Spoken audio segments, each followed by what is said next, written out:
नमस्कार, बहुत बहुत स्वागत करते हैं न्यूज 21 में। आप सबका आपके साथ मैं ऋतिका पांडे। हमारा स्पेशल बुलेटिन अपना उत्तर प्रदेश देख रहे हैं। उत्तर प्रदेश की बड़ी खबरों से शुरुआत करें बुलेटिन की तो खबर देख रहे हैं जहां जिले में 9 साल पुरानी डबल मर्डर केस में अदालत ने ऐतिहासिक फैसला सुनाते हुए 5 आरोपियों को आजीवन कारावास की सजा सुनाई है। सत्र न्यायालय की अपर जिला जज तृतीय शिरीन जेदी की अदालत ने 2 महिलाओं सहित सभी दोषियों पर 50-50 हजार रुपए का जुर्माना भी लगाया है। आपको बता दें जहां पूरी खबर में कि मामला जो है 26 अप्रैल 2016 का बताया जा रहा है, जब नूरपुर परास निवासी बद्री प्रसाद और उनकी बेटी सुधा यादव अचानक गायब हो गए थे।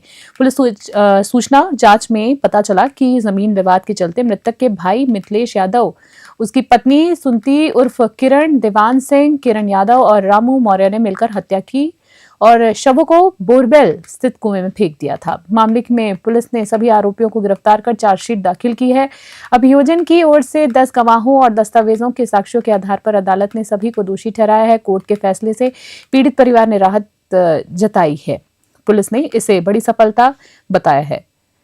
कौशाम्बी से जेगम रिजवी की खास रिपोर्ट देख रहे हैं। ये मामला है 24/4/2016 को थाना सैनी में नूरपुर परास गांव के श्याम सिंह ने तहरीर दिया था, जिसमें कहा गया था कि उसकी भतीजी और भाई गायब है। बाद में पुलिस ने जांच की तो उसमें पता चला कि मिथिलेश, उसकी औरत और रामू मौर्य, दीवान सिंह, इन लोगों ने मिलकर उनकी जमीन को अपने नाम कराने के उद्देश्य से उनको मार करके बोरवेल में डाल दिया गया था।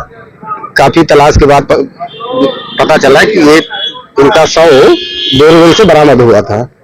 उसी में आज माननीय न्यायालय डीजे 3 के यहाँ अभियोजन कोर्ट से कुल 11 गवाह परीक्षित कराए गए और उसमें माननीय न्यायालय द्वारा धारा 302 34 में आजीवन कारावास व 25,000 जुर्माना और बाकी सभी अभियुक्तों को 467-68। और अगली खबर देख रहे हैं जहां जिले की भरवारी रेलवे क्रॉसिंग पर वर्षों से जाम की समस्या से जूझ रहे लोगों को जल्द राहत मिल सकती है। गुरुवार को उत्तर मध्य रेलवे प्रयागराज मंडल के जीएम सुरेश पाल सिंह ने टीआरएम रजनीश अग्रवाल और एडीआरएम नवीन प्रकाश के साथ रेलवे क्रॉसिंग का निरीक्षण किया है। यह निरीक्षण हावड़ा दिल्ली रेलवे मार्ग पर प्रस्तावित रेलवे अंडरपास ब्रिज निर्माण को लेकर किया गया।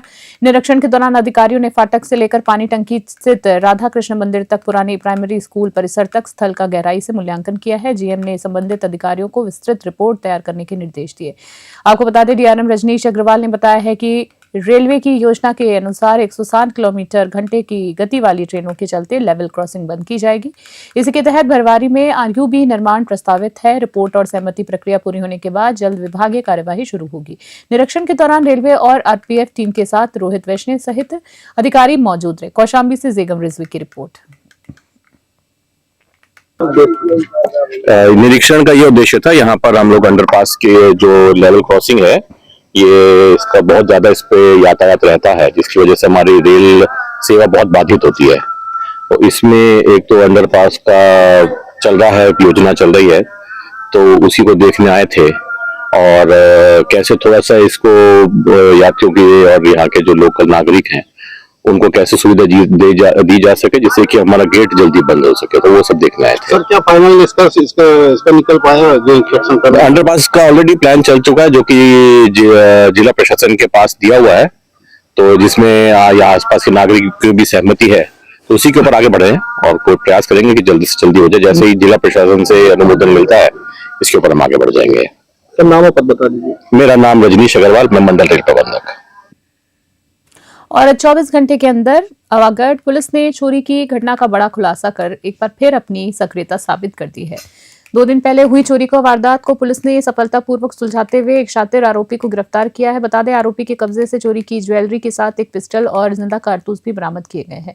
पुलिस ने यह कार्रवाई गुप्त सूचना के आधार पर की है। आरोपित से पूछताछ जारी है और पुलिस को इस मामले में और बड़े खुलासे होने की उम्मीद है। माना जा रहा है कि आरोपी किसी संगठित गिरोह से भी जुड़ा हो सकता है।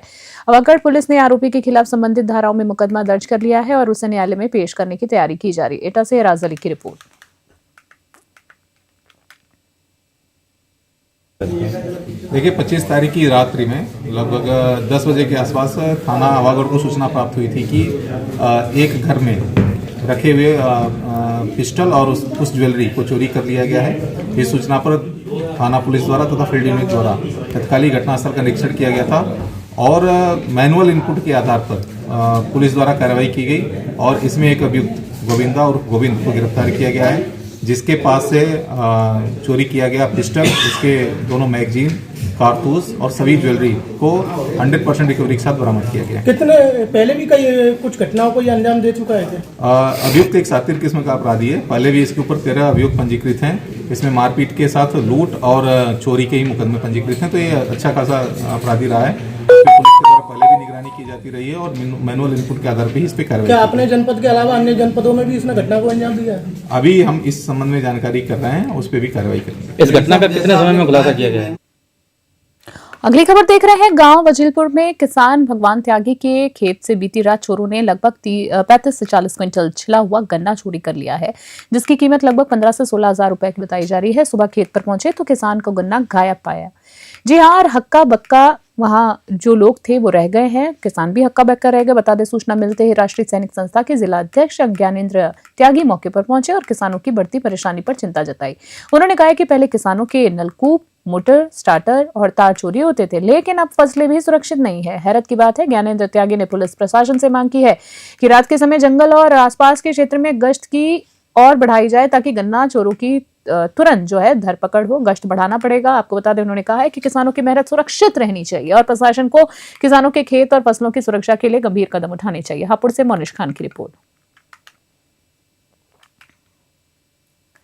अधिवक्ताओं ने सुरक्षा को लेकर अपनी आवाज बुलंद की है। राष्ट्रीय महासचिव अनिल तिवारी और all India rural bar association के अध्यक्ष ज्ञान प्रकाश शुक्ल की अगुवाई में अधिवक्ताओं ने बार एसोसिएशन सभागार में एक आम सभा आयोजित की है।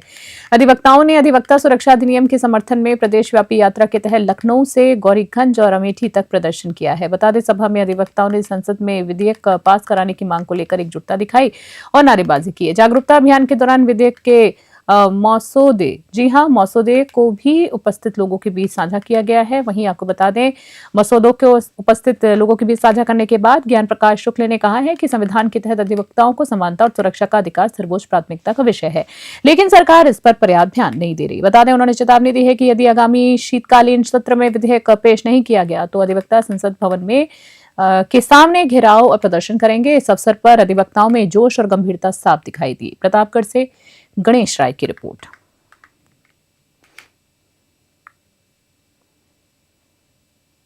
जिलाधिकारी अनुज सिंह की अध्यक्षता में कलेक्ट्रेट सभागार में संत कबीर राज्य हथकरघा पुरस्कार योजना समिति की बैठक आयोजित की गई है। इस बैठक का उद्देश्य हथकरघा उद्योग को बढ़ावा देना और उत्कृष्ट बुनकरों की पहचान करना था। बैठक में हथकरघा बुनकरों ने तौलिया, दरी, पायदान, कवर, लिफाफा, जिहा और लिहाफ सहित कुल 30 उत्कृष्ट नमूनों को प्रदर्शन किया है। आपको बता दें, प्रदर्शन किए गए सैंपल्स में प्रथम, द्वितीय और तृतीय स्थान पाने वाले नमूनों को हथकरघा एवं वस्त्र उद्योग निदेशालय उत्तर प्रदेश कानपुर को प्रेषित किया जाएगा। इस अवसर पर बुनकर प्रतिनिधि गुलाम नबी अंसारी, डायरेक्टर शराफत अंसारी और चयन समिति के अन्य सदस्य भी उपस्थित हैं। उन्होंने बुनकरों के प्रयासों की सराहना की और कहा है कि ऐसे पुरस्कार बुनकरों को प्रोत्साहित करते हैं। समिति ने भविष्य में हथकरघा उद्योग को अधिक सशक्त बनाने के लिए पहल की चर्चा की है। मुरादाबाद से ब्यूरो रिपोर्ट। ये संत कबीर प्रोत्साहन योजना के अंतर्गत जो बुनकरों का हौसला बढ़ाने के लिए मीटिंग की जाती है, जो बुनकर अपना वर्क करते हैं उसके सैंपल लिए जाते हैं। आज हमने 30 सैंपल पूरे 3 जिलों से कलेक्ट किए थे, मुरादाबाद, बिजनौर और रामपुर से, जिसमें के उन सैंपलों की प्रदर्शनी की गई और उसमें प्रथम, द्वितीय एवं तृतीय जो पुरस्कार थे वो प्रोत्साहित किए गए, जिसमें की अध्यक्षता हमारे जिलाधिकारी महोदय मुरादाबाद ने की। WSC भारत सरकार से आए और सहायक आयुक्त बुनकर सहायक आयुक्त श्री अजबनी कुमार मौजूद रहे। बाकी मैं शराफत अंसारी सदस्य के रूप में मौजूद रहा और मुरादाबाद सभागार में मीटिंग की। कितने दिन में मीटिंग होती है? जनपद में चोरी के ट्रैक्टरों के काले कारोबार का पर्दाफाश हुआ है। एसटीएफ टीम ने एक बड़ी कार्रवाई करते हुए 4 ट्रैक्टर, 2 इंजन और 4 बदमाशों को दबोच लिया। आरोपियों को पागबड़ा इलाके से गिरफ्तार किया गया है। माफी चाहेंगे इलाके से किया गया है। आपको बता दें, जहां जांच में पता चला है कि पश्चिम बंगाल में चोरी किए गए ट्रैक्टर और कैंटर्स में लाया जा रहा था। आपको बता दें, गैंग ट्रैक्टरों के HHS और इंजन नंबर बदलकर नकली कागज तैयार किया करता था। इस नकली दस्तावेज के आधार पर ट्रैक्टरों को किसान को बेचा जाने वाला था। STF अधिकारियों ने बताया है कि यह गैंग लंबे समय से चोरी की ट्रैक्टरों की आपूर्ति और जाली कागज के माध्यम से बिक्री में शामिल था। पकड़े गए आरोपियों से चोरी के ट्रैक्टर और इंजन जब्त किए गए हैं। पुलिस ने आरोपियों के खिलाफ संबंधित धाराओं में मुकदमा दर्ज कर लिया है। मामले की गहन छानबीन शुरू कर दी है। मुरादाबाद से ब्यूरो रिपोर्ट। सर, पांडुआ थाना क्षेत्र में STF ने कुछ ट्रैक्टरों को पकड़ा है जिसमें 4 लोगों को गिरफ्तार किया। क्या प्रोसेस है? देखिए, STF के द्वारा ये एक गैंग है जो पुराने चोरी के ट्रैक्टर्स असम, वेस्ट बंगाल, उड़ीसा की तरफ से लेकर कंटेनर में चोरी छिपा कर लाते हैं और यहाँ पे पेंट करके और उसके फर्जी कागजात तैयार करके बेच देते हैं। उसी तरह के 4 लोग को गिरफ्तार किया गया है। इस गैंग के 4 लोग अरेस्ट हुए हैं और उनके पास से 4 ट्रैक्टर और 2 इंजन बरामद हुआ है। बेसिकली पगवा क्षेत्र में ये गिरफ्तारी हुई है। उसमें अभियोग पंजीबद्ध किया गया है और जो ये 4 लोग हैं उसमें से 3 डिडौली के रहने वाले, डिडौली रोहा के, और एक व्यक्ति जिसका नाम शेरपाल है वो संभल का रहने वाला है। तो ये बाकी इसमें रिकवरी हुई है। हम लोगों ने इसको कल मुकदमा लेकर के जेल भेजा है और कार्रवाई की जा रही है। सर, माना जाए कि हाल ही में देखिए, उसी तरह की कार्रवाई और हरकत इन लोगों के द्वारा भी हुई है वहां पर, और पहले भी इस तरह के गैंग को उन्होंने वर्कआउट किया है और उसी तरह से ये गैंग भी काम करता है। उसी गैंग से जुड़े हुए लोग ये भी हैं।